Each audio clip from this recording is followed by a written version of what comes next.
Oh là la communauté, comment allez-vous? Aujourd'hui on se retrouve les gars parce que j'ai récemment revu le film 127 heures. 127 heures, pour ceux qui ne savent pas ce que c'est un film qui retrace une partie de la vie de Aaron, pardon pour l'accent, Aaron Ralston. J'ai envie de vous parler de ce film parce que c'est un film qui m'avait quand même marqué, je me souviens il y a quelques années, parce qu'il y a quand même un passage assez dur, enfin que moi je trouve vraiment dur. Attention, je spoil complètement le film, donc j'aimerais vous amener une réflexion que j'ai eue récemment en le regardant. Déjà, qui est Aaron Ralston?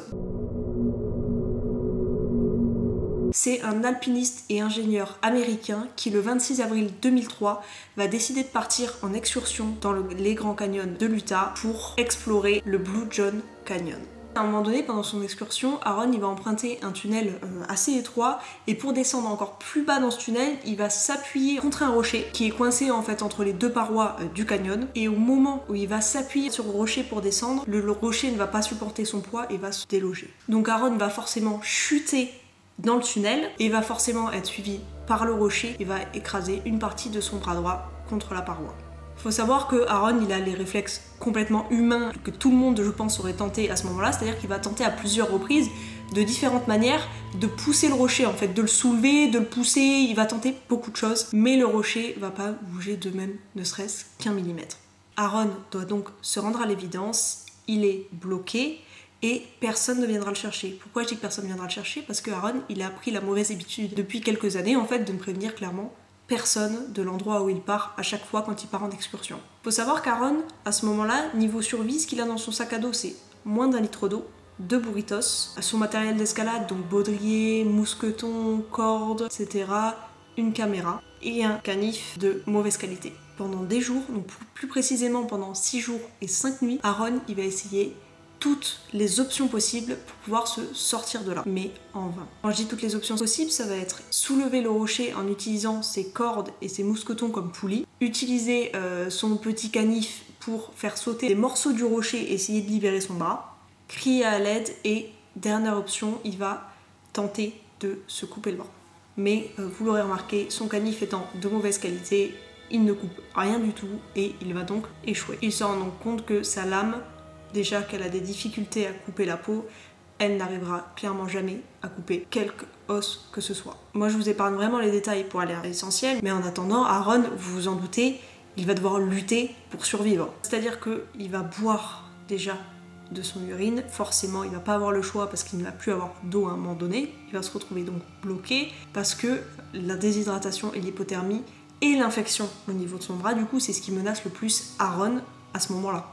Donc au bout de ces 6 jours et 5 nuits, Aaron, vous en doutez, il a plus beaucoup d'options, il a tenté énormément de choses et rien n'a fonctionné. Personne, il a appelé à l'aide, il a fait beaucoup de choses, personne n'est jamais venu, personne ne passe. Donc qu'est-ce qu'il va faire Aaron? Il va se dire, à défaut de pouvoir trancher les os de mon avant-bras avec mon canif de mauvaise qualité, je peux casser mes os. Il va donc procéder à l'amputation, ce qui signifie casser ses os, couper sa peau, couper sa chair, mais surtout couper ses tendons. Ce qui est fou, c'est qu'à ce moment-là, Aaron, en fait, au moment où il a l'idée, il est soulagé. Avant même d'avoir commencé, il sait, dans sa tête, il sait qu'il va sortir, qu'il va survivre.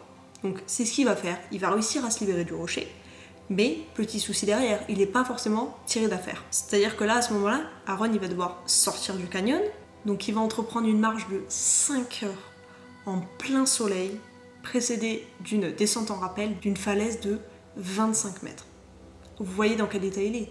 Il n'a pas mangé depuis des jours, il n'a pas bu depuis des jours, à part son urine. Il est amputé d'un bras qu'il vient lui-même de se couper. Il est à bout de force, il perd énormément de sang et il a la chance, je dis bien la chance, entre guillemets, la chance dans son malheur, de rencontrer une famille sur le chemin. Donc ils vont pouvoir déjà l'aider parce qu'ils vont lui fournir un peu à manger, un peu à boire, et surtout ils vont être là pour lui, ce qui est déjà le plus important étant donné que ça fait des jours qu'il n'a vu personne. Et encore une fois, par chance, l'hélicoptère va arriver une dizaine de minutes plus tard et va l'embarquer à l'hôpital. Donc ça concrètement c'est l'histoire, alors très résumée, très résumée, mais de Aaron Ralston. Ce que j'ai trouvé intéressant, si on passe sur la deuxième partie et la question que je vais vous poser,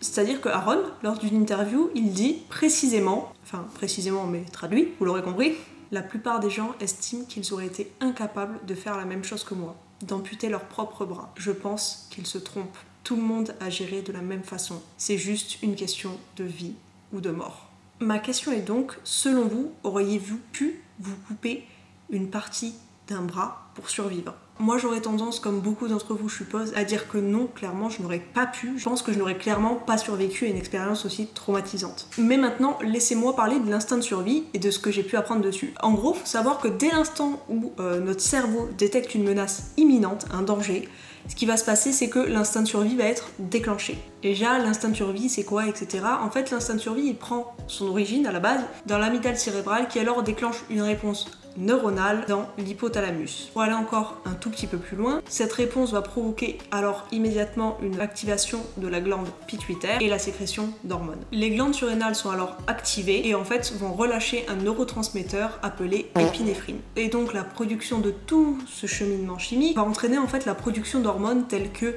la dopamine, l'adrénaline, la noradrénaline, etc. En conséquence, qu'est-ce que ça va faire? Ça va provoquer une augmentation de la pression sanguine, du taux de sucre dans le sang, du rythme respiratoire, et du coup ça va supprimer en fait la pensée réfléchie qu'on a habituellement pour laisser place à la pensée automatique en fait. Et en gros, ces agents chimiques, du coup, ils vont fournir assez d'énergie pour nous permettre de réagir à une situation très rapidement qui nous paraît mortelle. Il faut savoir que du coup, à ce moment-là, le cerveau, il va switcher et passer en état d'alerte. Et automatiquement, de l'oxygène et des nutriments supplémentaires vont être livrés aux parties du corps qui en ont plus besoin, c'est-à-dire cœur, poumons, cerveau, etc. Ce qui va nous permettre de survivre. Là, à ce moment-là, l'activité digestive va être aussi ralentie et il y a des changements physiques qui vont avoir lieu. Déjà, il va y avoir une augmentation de la concentration sur le danger, une augmentation aussi de la fréquence cardiaque, de la respiration, de la tension artérielle, etc. Donc ça, c'est l'explication globale que j'ai pu lire chez certains médecins. Maintenant, j'aimerais vous parler de ce que le neurologue Jean-Marie Malotto pense de l'instinct de survie. Pour lui, en fait, l'instinct de survie chez toute personne fait qu'on peut se couper un bras, une main, peu importe, un membre, parce que c'est la seule solution en fait de s'en sortir vivant. Pour lui, l'instinct de survie va nous donner donc la force et l'énergie pour le faire, mais surtout, il va nous permettre de supprimer la sensation de douleur et de malaise, mais durant un court instant. La douleur va être présente, mais notre cerveau, on va la mettre en fait entre parenthèses et l'oublier durant cette situation. En gros, là, on part sur tout est psychologique, c'est-à-dire que l'aspect psychologique est énorme. En gros, le cerveau va faire en sorte que la priorité, ce soit la survie, et donc la douleur, en fait, va passer complètement au second plan, pour laisser place, du coup, à autre chose. Jusqu'au moment où on va être sorti, en fait, de cette situation, et avoir un moment d'accalmie, et là, la douleur va revenir, quand on sera plus sous l'emprise, justement, d'adrénaline, etc.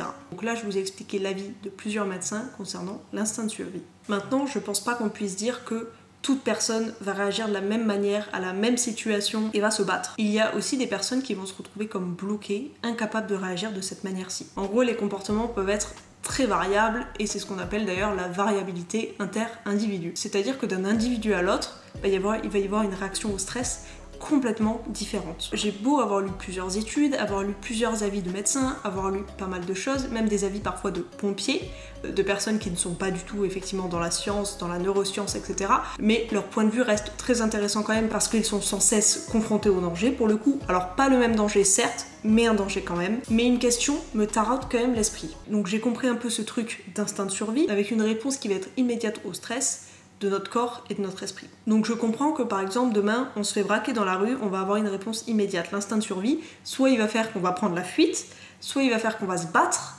bref, plusieurs possibilités. Mais ma question c'est, par exemple pour Aaron, le danger a quand même duré 6 jours et 5 nuits. Mais surtout le danger était de plus en plus présent avec une douleur en plus constante.